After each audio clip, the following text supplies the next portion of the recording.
welcome back to another episode of City Skylines. We are back on Byerwood, and my name is Stelio. So, today I'm going to start off just by placing some more buildings and working on the downtown and just the buildings that are placed within our city, just because I want to go back and move around the buildings that I originally placed, just because I've had different looks of the city and I want to try different stuff out. I'm really starting to like how the city's looking. Every building that I place is really filling out another plot, and when another plot gets filled out, it starts to look more and more like a real city. That is my ultimate goal, of course, is to make it look as much as a real city as I can, while still having my touch and my personal flavor into the mix. So I wanted to try to be the perfect mix of the two. So aiming more towards realistic, but whatever I can do to put my own sense into it and my idea of what I would want a realistic city to be is not always going to be the exact same, but I'm sure it's pretty close and I'll take what I can get. I just need more buildings and to place more habitable buildings, and you can see the population of the city is actually going up, which is nice. So I'm just placing buildings on this parking lot here, along this church, right by the stadium, because this was one part of the downtown in the city that really needed buildings in it, and I thought that I took inspiration from buildings around different venues and arenas in New England, and a lot of the areas aren't actually that built up around the stadiums, and I kind of took that into perspective here and put my own twist on that. Just filling out some more cement in the final areas to make the plots look a little more proper.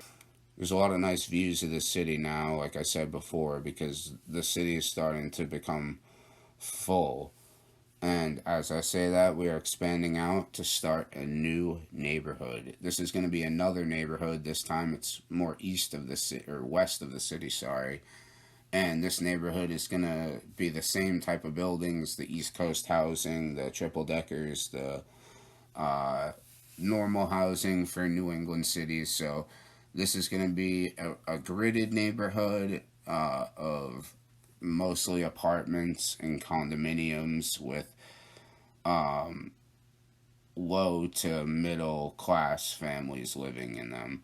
So this neighborhood isn't going to be, I don't want to say it's poverty stricken, but it's not going to be a nicer neighborhood when it comes in terms of crime.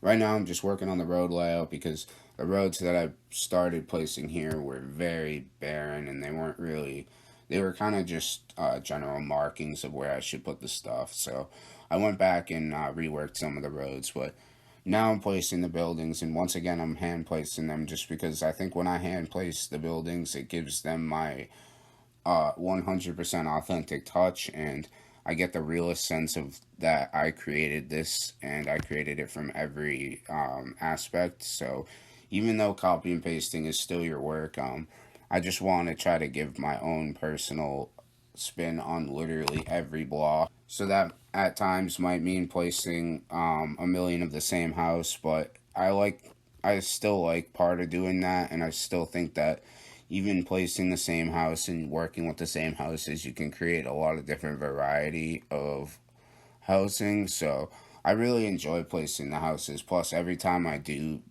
place a lot of buildings in neighborhoods, I get better at it. So that's my ultimate goal when I'm working on a project too, is to get better at the game. It wasn't until a short time ago I felt confident enough to put my work on YouTube. So you can see that it takes a lot in this game for your work to look realistic. But once you get to the level where you're confident enough to show others, it's really nice because you need to be able to receive feedback on your work, or else it's always just going to be in your view, in your mind, and what you think is not always right, of course. So I always want to take input from others because people often know better than me. So why not get corrected, and why not take input from people that know what's actually right, so I can make my city better, make it more realistic. So it's all learning. This is my first series, so this might look rough to some of you if you're like playing, if you've played the game detailed for a while, but it's my own twist on things, so you kind of have to just take it with whatever and enjoy it for what it is. So I'm kind of new to it, but not really. I've been playing the game forever, but I've just started now to make really detailed cities, and I really enjoy it. So even though I'm not too good at it, I think once I start getting the detail in, you'll be able to actually see how much I enjoy the detail when it comes to these cities, besides just placing the buildings down. Right now in this series, I pretty much only placed down buildings because, like I said, I wanted to save the detailed part of this city until later in the series because I wanted to place all the buildings down while my frame rate was still good and work in the areas that I needed to be detailed and leave the areas that might not need detail till the very end, but still have the buildings placed down so that they have the place filler. But besides that, this was a pretty long episode, so I want to wrap it up here. Thank you. Bye bye. Have a good one.